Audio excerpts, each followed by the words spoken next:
안녕하세요. 평일의 목소리 헨리입니다. 요즘 얼마나 자주 행복을 경험하고 계신가요? 저는 지난 일주일을 떠올려 보면 거의 반반인 것 같습니다. 행복할 때 반, 그렇지 않을 때 반. 물론 괴롭지 않은 것이 행복이다 라고 말한다면 행복한 일주일을 보냈다고 말할 수도 있겠습니다만 저는 행복을 괴롭지 않은 상태로 정의하진 않아서 아쉽게도 정말 반반의 일주일을 보냈습니다. 예전에도 말씀드린 바와 같이 저는 그렇게까지 행복을 추구하지는 않습니다. 행복하지 않은 일상도 나쁘지는 않다라고 생각을 하는데요. 그렇다고 해서 행복을 원하지 않는 것은 아닙니다.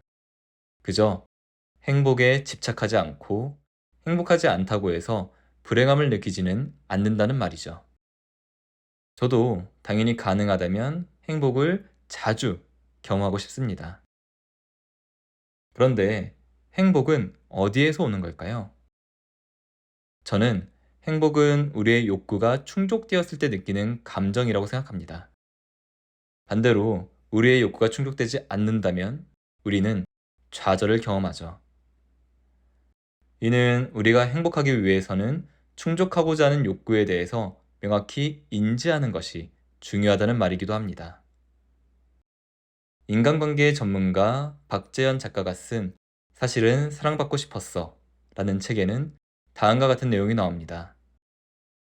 정신의학자 윌리엄 글래서는 인간은 기본적인 욕구를 가지고 태어나며 욕구를 충족시키는 방식으로 행동이 이루어진다고 했습니다.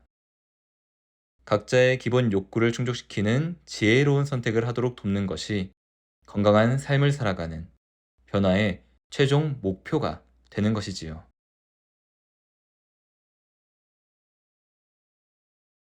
사실 우리의 모든 선택과 행동은 우리의 욕구를 충족시키기 위함입니다.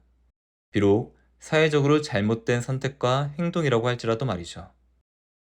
그래서 우리가 행복하기 위해서는 나의 욕구를 명확히 인지하는 것이 첫 번째 스텝이 되어야 합니다. 목적지를 모르면 어디로 어떻게 가야 하는지 모르듯이 나의 욕구가 무엇인지 모르면 그것을 충족하기 위한 올바른 전략을 사용할 수 없기 때문이죠. 여기서 잠깐 짚고 넘어가야 할 부분이 있는데요. 바로 욕구와 욕망은 다르다는 겁니다.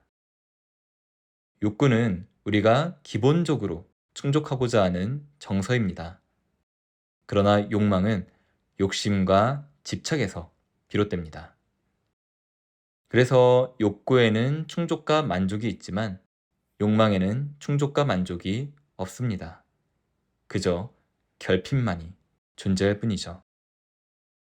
그래서 욕망은 더 많이 또는 더 강하게 소유하고자 하는 마음과 모습으로 드러나곤 합니다. 다시 원래의 이야기로 돌아가 보자면 우리가 행복하기 위해서는 나의 욕구를 먼저 인식할 필요가 있습니다. 이 이후에 해야 할 것은 욕구를 충족시킬 수 있는 방법이 하나가 아니라는 사실을 인지하는 것이죠. 그래서 앞서 소개한 사실은 사랑받고 싶었어 라는 책에는 다음과 같은 내용이 나옵니다. 마음속의 욕구를 명확하게 인식하고 나면 자연스레 그 욕구를 충족할 수단과 방법을 찾을 수 있습니다. 그러나 각자가 원하는 욕구를 충족하기 위해 옳다고 믿는 선호 수단에 고착할 때는 갈등을 경험하게 되지요. 그 선호 수단은 대개 자신의 핵심 신념과 깊이 연결되어 있기 때문에 자신의 수단과 방법에 집착하기도 합니다. 욕구를 충족할 수 있는 수단은 다양합니다.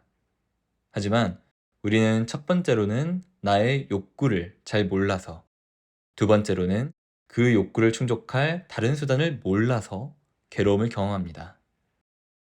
따라서 우리가 행복한 삶을 살기 위해서는 두 가지를 알 필요가 있습니다. 바로 나의 욕구와 나의 욕구를 충족시킬 수 있는 다양한 수단입니다. 한 가지 수단만 고집하는 것은 길을 가는 도중에 공사를 하고 있어서 지나갈 수 없는 길에서 이렇게 공사를 하면 내가 거길 어떻게 가냐 하면서 화를 내고 있는 것과 같습니다. 거기로 가지 못한다면 다른 길로 가면 되는데 말이죠. 오늘은 내가 충족하고자 하는 나의 욕구가 뭐지? 를 한번 생각해 보면 어떨까요?